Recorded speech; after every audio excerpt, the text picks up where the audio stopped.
우리 찬송 615장 하나님 앞에 드림으로 수요 예배 시작하겠습니다.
기쁨으로 여호와를 섬기며 노래하면서 그 앞에 나아갈지어다.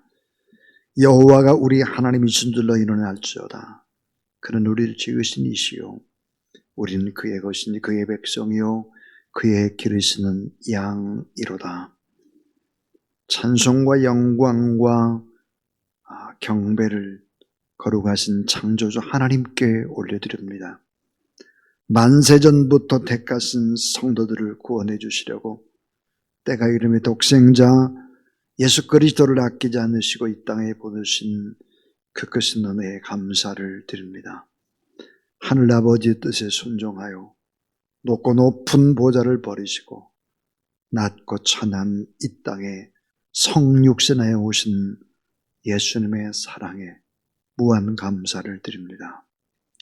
대림절 기간이 깊어가고 있사오니 성령님의 감화 감동 안에서 더욱 신령한 거룩한 예배를 드리게 하여 주시옵소서.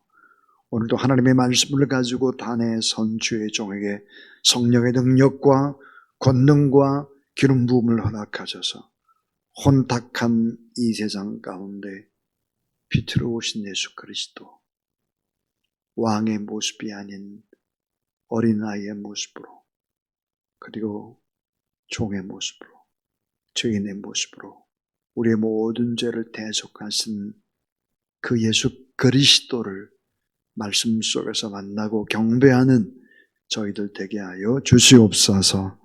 우리 예배를 기뻐 받으실 우리 구주 예수 그리스도의 이름으로 기도하옵나이다. 아멘. 하나님의 말씀 마태복음 2장 1절부터 8절까지 하나님의 말씀입니다. 헤롯 왕 때 예수께서 유대 베들레헴에서 나심에 동방으로부터 박사들이 예루살렘에 이르러 마르되 유대인의 왕으로 나시니가 어디 계시냐? 우리가 동방에서 그의 별을 보고 그에게 경배하러 왔노라 하니 헤롯 왕과 온 예루살렘에 듣고 소동한지라. 왕이 모든 대제사장과 백성의 서기관들을 모아 그리스도가 어디서 나겠느냐 물으니 이르되 유대 베들레헴이오니 이는 선지자로 이렇게 기록된 바 또 유대 땅 베들레헴아 너는 유대 고을 중에서 가장 작지 아니하도다. 내게서 한 다스리는 자가 나와서 내 백성 이스라엘의 목자가 되리라 하였음이니이다.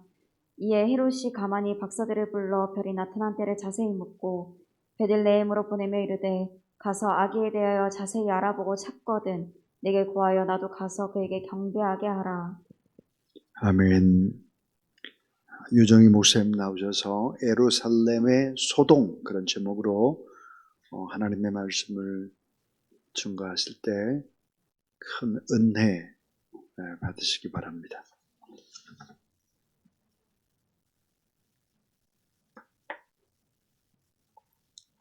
잠시 기도드리시겠습니다. 사랑의 하나님 아버지 감사합니다.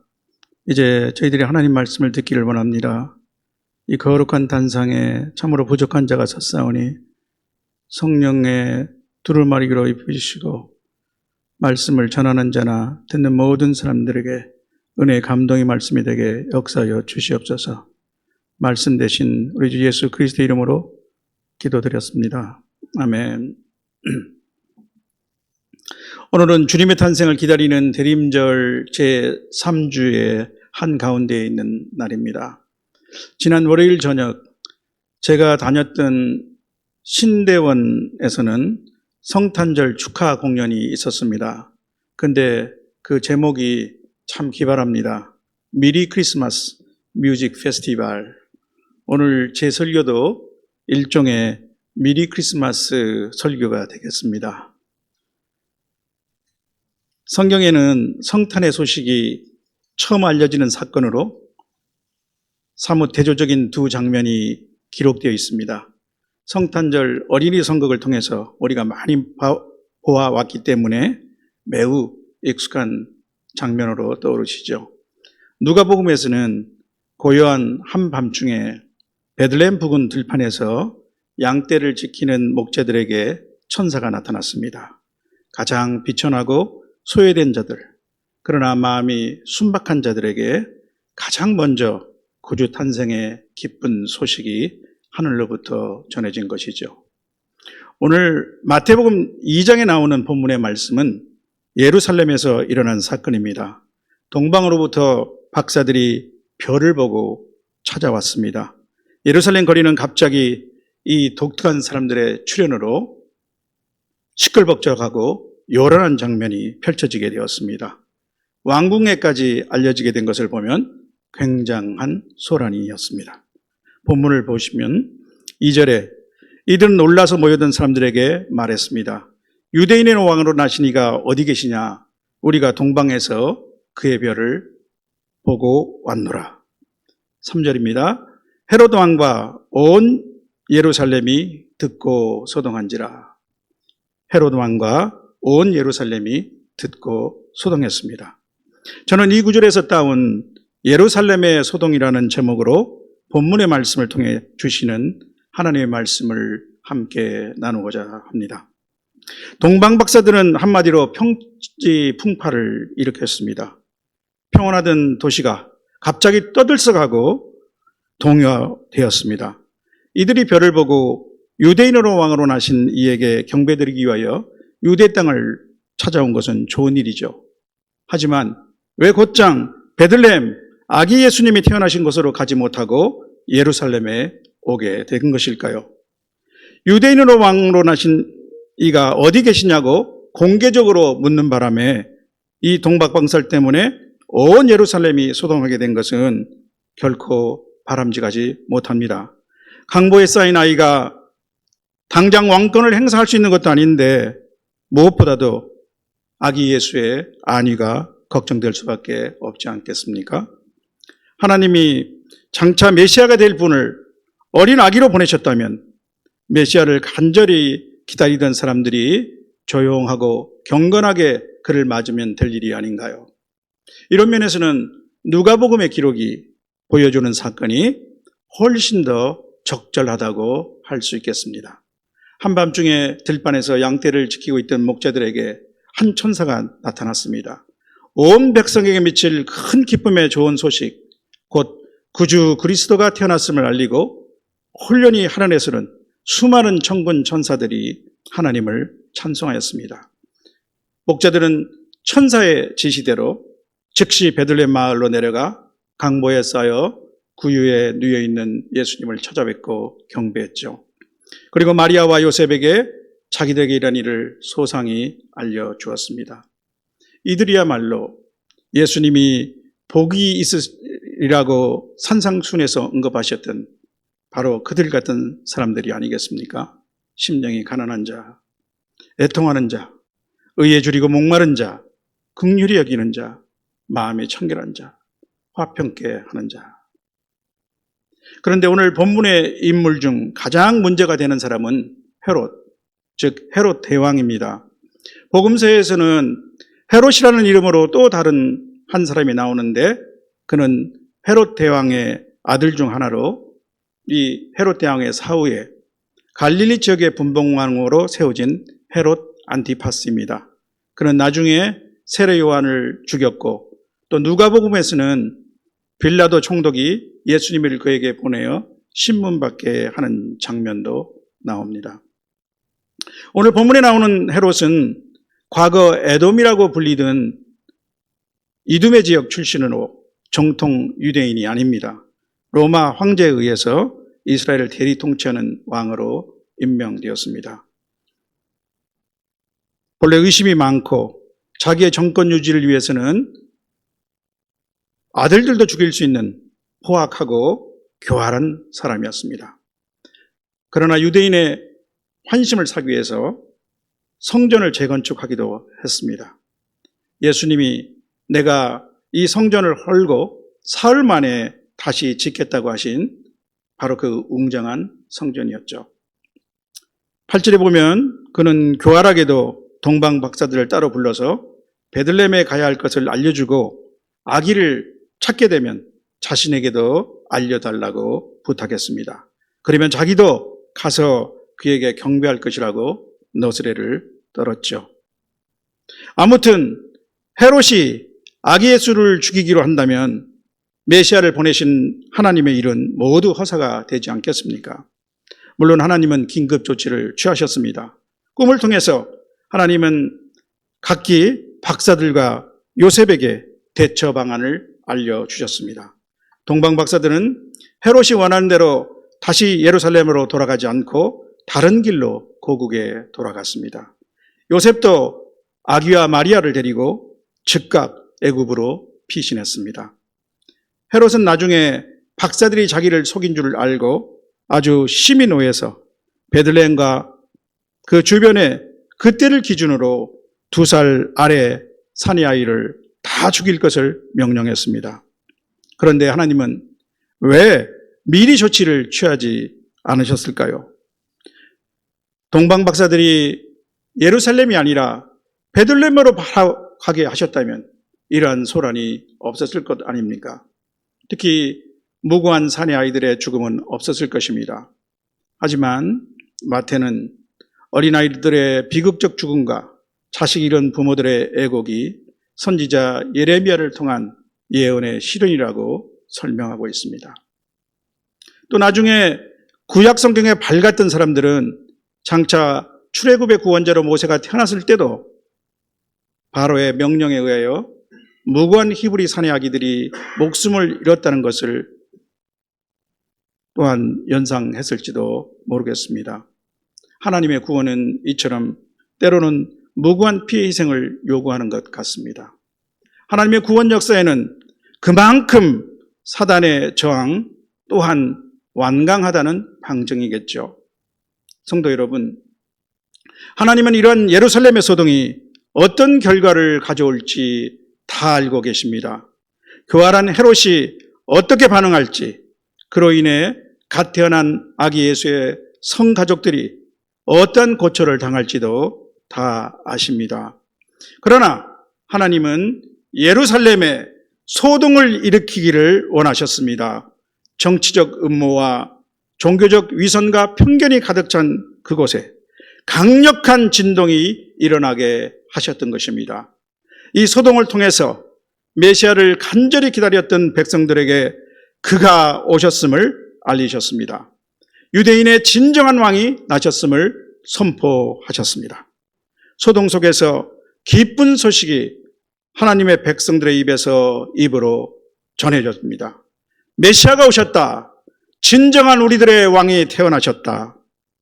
메시아를 간절히 기다리던 하나님의 백성들에게 환영과 기쁨의 소동입니다. 구원의 소동입니다. 그러나 죄에 사로잡혀 사단의 앞잡이가 된 자들에게는 경고의 소동입니다. 심판을 알리는 소동입니다. 그들의 때가 얼마 남지 않았음을 알리는 소동입니다. 회개의 때가 왔음을 알리는 소동입니다. 구원받는 자녀들에게는 동방박사의 소동이요, 멸망받는 자들에게는 헤롯의 소동입니다. 이렇게 보면 예루살렘의 소동은 하나님의 노이즈 마케팅이라고 할 수 있습니다.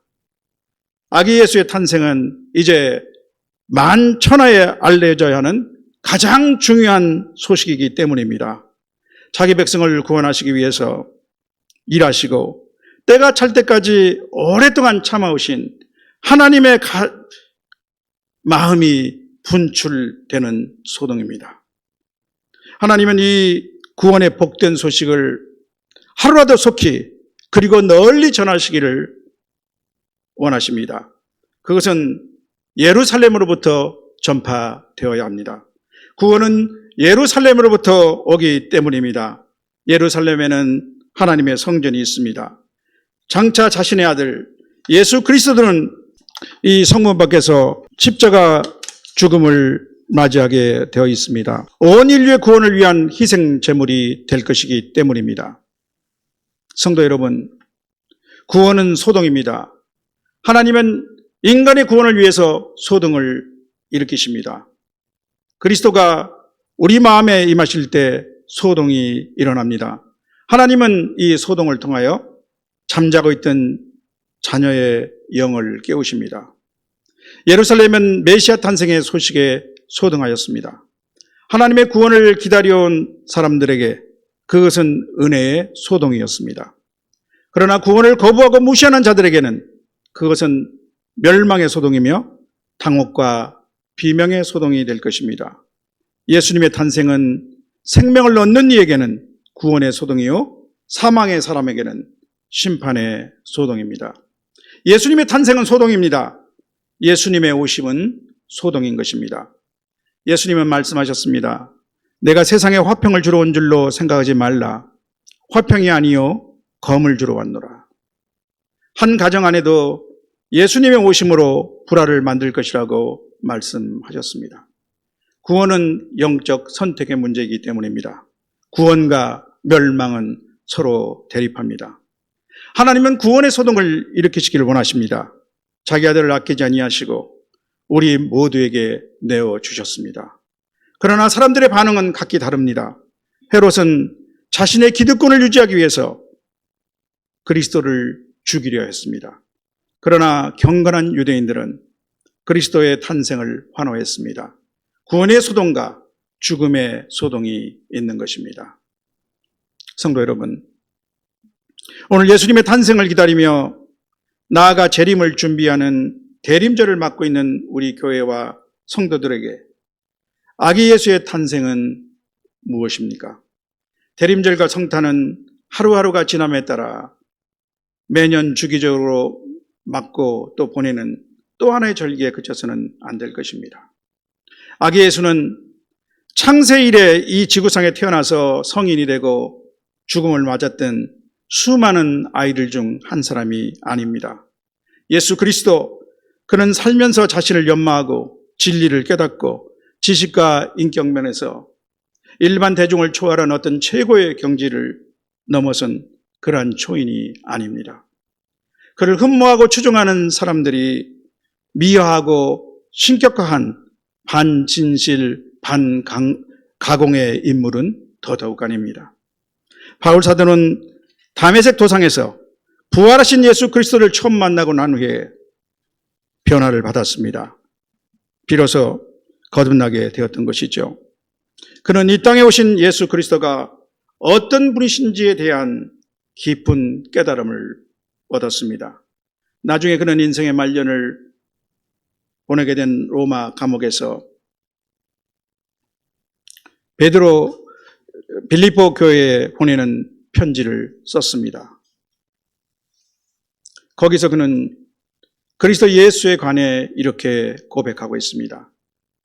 그는 근본 하나님의 본체시나 하나님과 동등됨을 취할 것으로 여기지 아니하시고 오히려 자기를 비워 종의 형체를 가지사 사람들과 같이 되셨고 사람의 모양으로 나타나사 자기를 낮추시고 죽기까지 복종하셨으니 곧 십자가에 죽으심이라.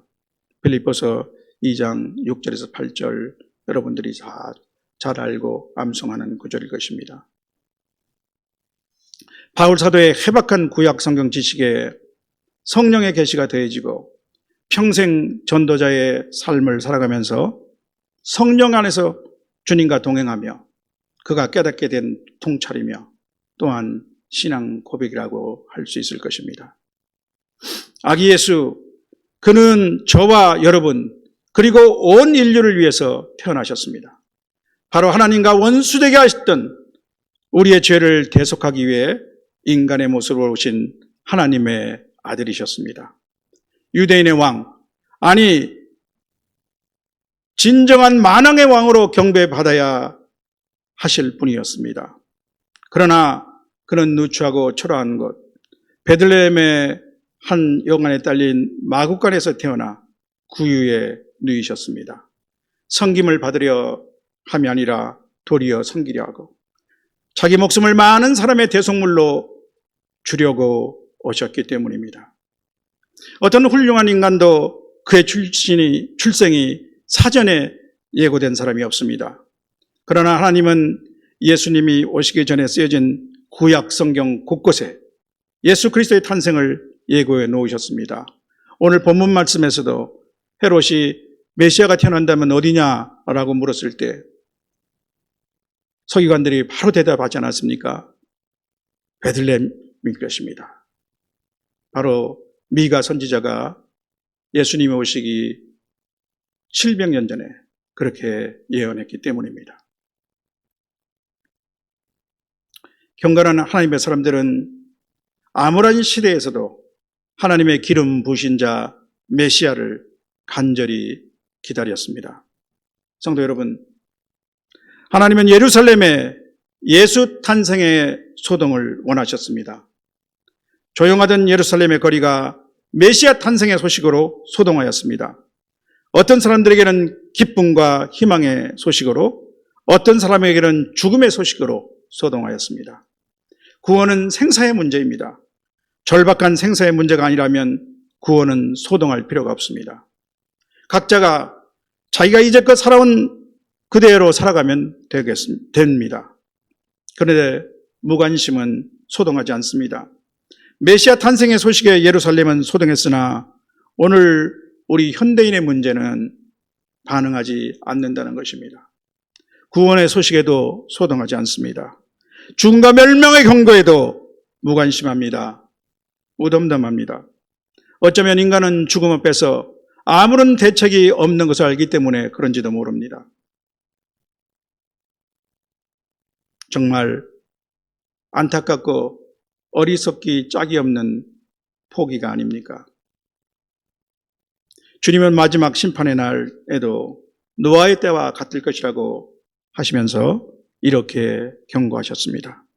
노아가 방주에 들어가던 날까지 사람들이 먹고 마시고 장가들고 시집가더니 홍수가 나서 그들을 다 멸망시켰으며 또 롯의 때와 같으리니 사람들이 먹고 마시고 사고 팔고 심고 집을 짓더니 롯이 소돔에서 나가는 날에 하늘로부터 불과 유황이 비오듯 하여 그들을 멸망시켰느니라.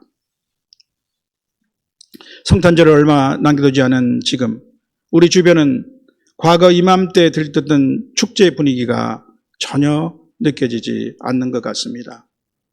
그간 3년에 걸친 코로나 팬데믹의 영향에다 경기 침체까지 겹친 탓인 것 같기도 합니다. 주변에는 마치 눈 오기 전에 음산한 날씨처럼 음울해 보이는 사람들이 부쩍 더 많아진 듯 합니다. 성도 여러분, 그러나 하나님은 예루살렘의 예수 탄생의 소동을 원하셨습니다. 새 시대의 개막을 선포하는 소동이었습니다.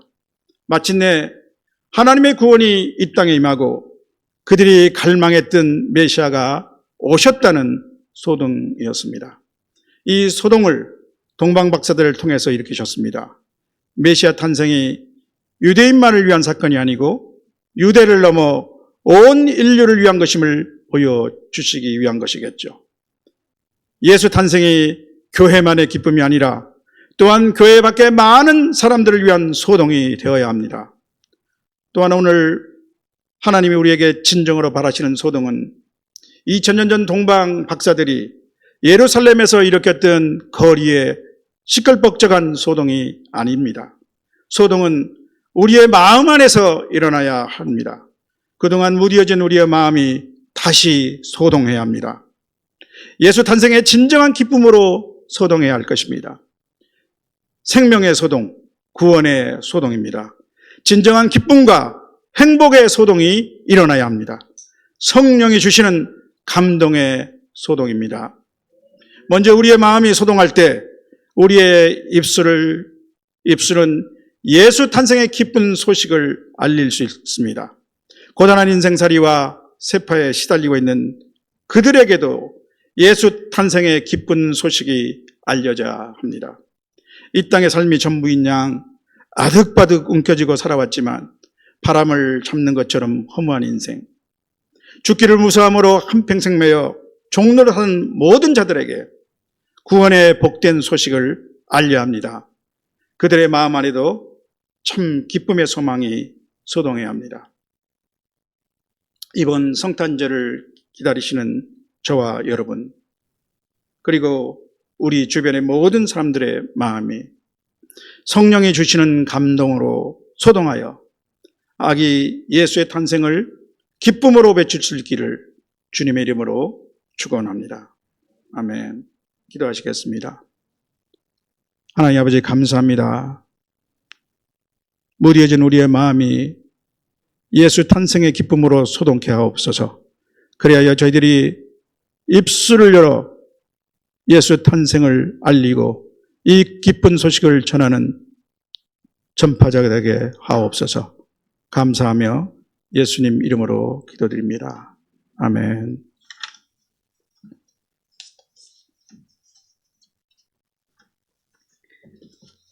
우리 주신 말씀 생각하면서 찬송 116장 하나님 앞에 올려드리겠습니다.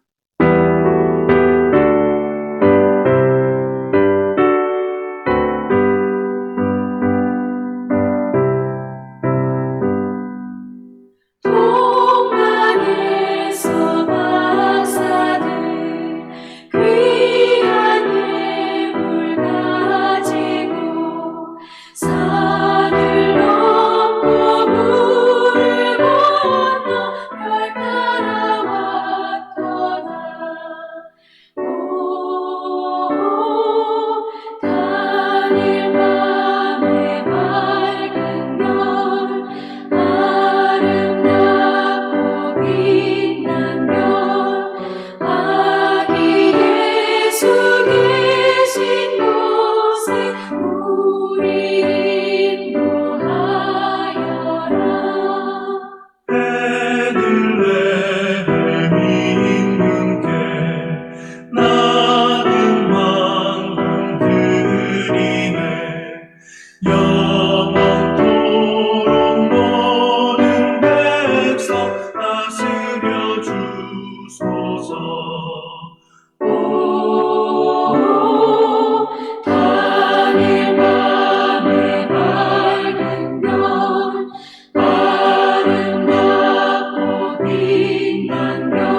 이 시간에 참된 구원의 소동을 위해서 이 땅에 아기의 모습으로, 종의 모습으로, 그러나 참된 왕으로 이 땅에 오신 주 예수 그리스도의 무한하신 은혜와 이 아들을 우리에게 보내주시기까지 우리를 너무너무 사랑하신 그 놀라우신 하나님 아버지의 사랑과 늘 기쁨과 감사와 기대와 꿈을 가지고 앞으로 나가게 하는 성령 하나님의 거룩한 역사와 인도하심이 주 오심을 목마르게 기다리며 주의 거룩함으로 무장하는 하나님의 귀한 종들 머리 위에 기도 제목 가운데 이제부터 영원토록 함께 하옵시기를 간절히 축원하옵나이다. 아멘.